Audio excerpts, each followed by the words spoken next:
The events related to the Void Dragons were not shown in the episode when Xiao Yan, on his way to the 9 Serene Python tribe, saw the envoys of the Dragon Kings. If this was cut out, it is very unfortunate. But it is quite possible that they will show it a little later, and Xiao Yan will still go to Dragon Island to save Ziyan. Also, please support this video with a like and a comment, because the release of new videos depends on your support. Thank you very much. So, Xiao Yan's adventures in the Serene Python tribe are only beginning. He saved the tribe leader, Yao Ming, and was ready to enter the battle for Queen Medusa and the others. This was Xiao Yan's first battle after reaching the saint level, and it definitely deserved our attention.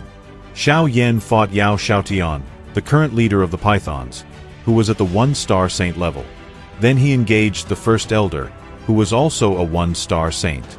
With his strength and heavenly flame, Xiao Yan immediately forced the first elder to retreat. The blood in the elder's body even began to boil. The power of the heavenly flame caused him intense pain. At the same time, Yao Xiaotian was being suppressed by Yao Ming. Judging from this brutal battle, it was clear that Yao Xiaotian would not be able to endure for long. In the end, within 10 exchanges, Yao Xiaotian lay on the top of the mountain like a dead dog.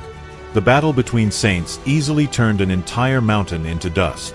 Yao Xiaotian looked extremely miserable, but Yao Ming's body was also covered in blood. Many bloody wounds remained on him. Blood flowed from his head, making his face appear vicious. During the fight, Yao Ming truly showed what it meant to go all out.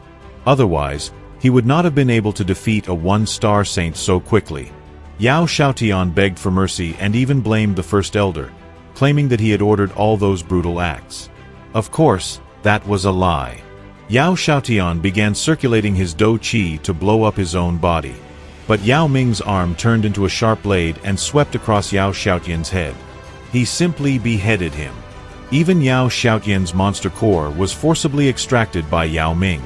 It was obvious that Yao Ming did not intend to give him any chance of returning. As for the first elder, upon seeing the death of the leader, he realized he would suffer the same fate and decided to self-destruct. His body exploded with a ground-shaking blast. As Xiao Yan and Yao Ming retreated quickly, numerous black energy serpents burst out in all directions. These black serpents disappeared into the ground. He did not self-destruct.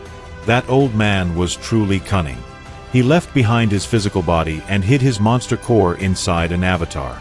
Yao Ming was proud of his reputation in the 9 Serene Python tribe. Even though he had been missing for hundreds of years, his ferocity and power when killing Yao Xiaotian were enough to terrify all members of the tribe. He was immediately acknowledged as the leader. Yao Ming ordered them to search for traces of the first elder to deal with him once and for all.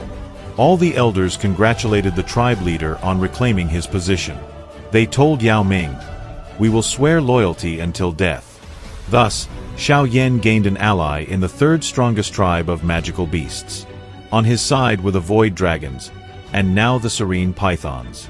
Only the Heavenly Phoenix tribe remained enemies of Xiao Yan. Xiao Yan watched as Yao Ming handled internal affairs in an orderly manner. Although this man had been sealed for many years, his character had become tempered. The tribe would become powerful if given time to develop.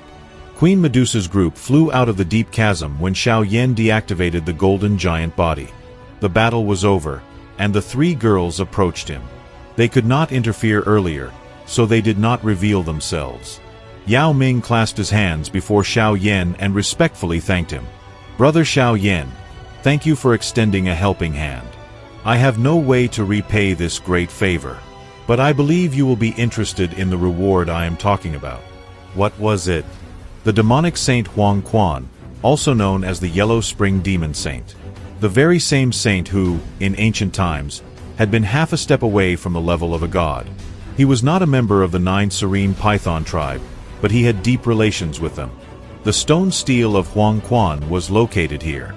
All the saint's knowledge was recorded in this stone stele. There were even rumors that the essence blood of Saint Huang Quan was still preserved deep within the stele. Interestingly, he was the first to tell Xiao Yan that something was missing on the continent, preventing Dou Di from appearing again. We discussed in one of the videos why no Dou Di appeared after Tu Shi and what happened to the world of battle through the heavens. It is quite possible that Huang Quan was infinitely close to the Do D level, so close that he could sense this world limitation. And he might even have been closer to the god rank than Xiao Xian, or at least on the same level. That is why the reward in the form of the Saint Huang Quan stone steel was so important and valuable to Xiao Yan, especially the essence blood. His strength had almost reached its peak. The blood of an expert who had nearly become a god slowly began to transform. If he had successfully stepped into that level, his future descendants would have inherited this power in their bloodline and would have been protected by it for 100 generations. In that way, another ancient clan could have been formed. Of course, the Yellow Spring Demon Saint had not been able to take that final step. Therefore, his descendants did not enjoy such blessings. But the essence blood of Saint Huang Quan greatly attracted saints. It could undoubtedly increase their power. Why couldn't the Python tribe obtain this essence blood and the steel's knowledge? In reality, it was a key treasure. None of the tribe members could stay inside the monument for long because receiving the inheritance required extremely powerful spiritual strength. 3 Do Chi techniques were recorded on it. The Tranquil Source Finger and the Tranquil Source Palm were low and mid-grade Tian class Do Chi techniques. They were extremely powerful. However, only the tribe leader and a few elders could practice them. But what was the third technique? The Divine Wrath of the Tranquil Source. In the video about Xiao Yan's battle with the 3 Dragon Kings, we discussed how Xiao Yan used this spiritual attack. It was so powerful that it stopped 3 3-star saints. No wonder, it was a high-grade Tian class Do Chi technique. This was the first time Xiao Yan had encountered a Do Chi technique of such a level. Based on what he knew, even the Buddha's Fury Lotus could not compare to the Divine Wrath. Of course, if Xiao Yan succeeded in absorbing and refining the purifying lotus flame, the flame of the furious Buddha Lotus would likely also reach a high Tian level. In terms of pure destructive power, the Divine Wrath was certainly inferior to the Flame Lotus, but it was still considered a deadly weapon. Experts of the same level or even above would suffer heavy damage to their souls.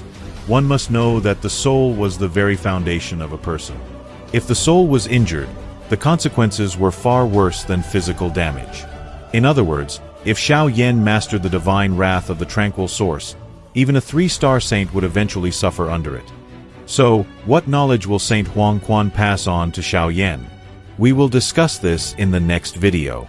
Let's gather more than 500 likes, and the continuation will be released on Thursday. Thank you very much for watching. Write down whether you think Xiao Yan has gained a good ally in the form of the entire 9 Serene Python tribe. Subscribe to the channel, leave a like, and goodbye.